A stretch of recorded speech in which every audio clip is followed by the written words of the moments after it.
Clervie was 6 years old when she was brought by her mother, Crucibina, to live in the House of the Hearth. From the outside, it seemed like a fairy tale. A thriving family made up of kind adults and friendly children. Crucibina was the knave at that time, and the House of the Hearth was under her control. She was Clervie's mother by blood, but she was also the mother to all the children in the house. Clervie was happy here, for a time. But she quickly realized that being part of this family wasn't a fairy tale at all. It was a kind of purgatory. Purgatory? Exactly. The House of the Hearth takes in war orphans from all over Teyvat. But as for how to raise them, that depends entirely on the person in charge. Crucibina came up with a novel idea. She would teach the children to fight, force them to duel each other, and then crown as the king of the house the child who proved themselves most worthy of inheriting her title. It's difficult to estimate the number of children who died or were maimed in the process. There's little I can say about the ones who died. The ones that emerged with permanent injuries, on the other hand, well, they still served a purpose. They would be handed over to the doctor to be experimented on, or sent away on dangerous missions. Nothing more than tools to be used and then discarded. Clervie was a cheerful and passionate person with a tenacious spirit. Peruere, on the other hand, was rather cold-blooded. Her cold-blooded nature allowed her to see through Crucibina's facade.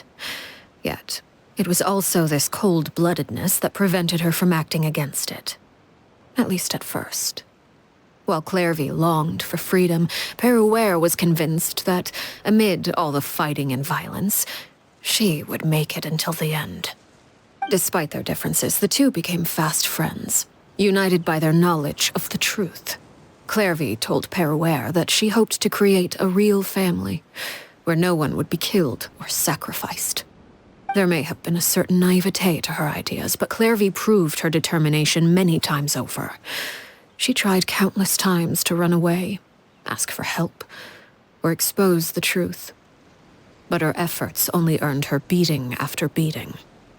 The only thing that kept her going was her strength of will.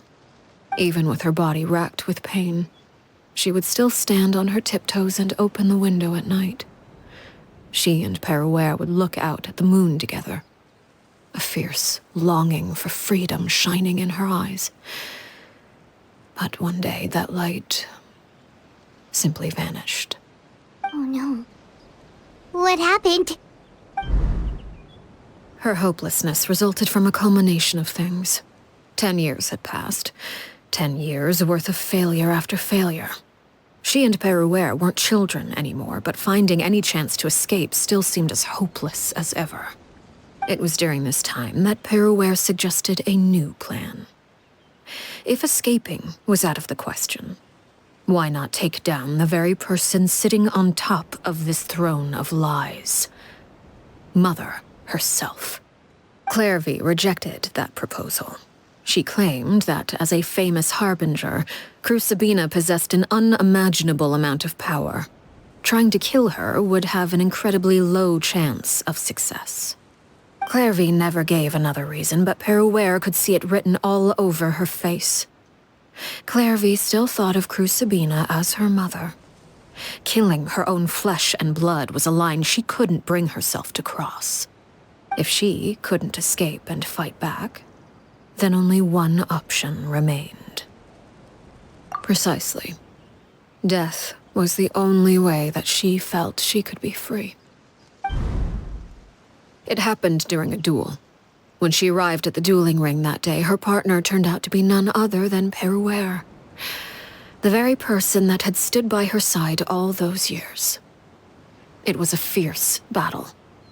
But ultimately, Clervie decided to let Peruere end her life. From that moment on, Peruere's journey was one written in flames. When the rain finally came and washed it all away, there she stood, the sole victor in Mother's endless game of slaughter.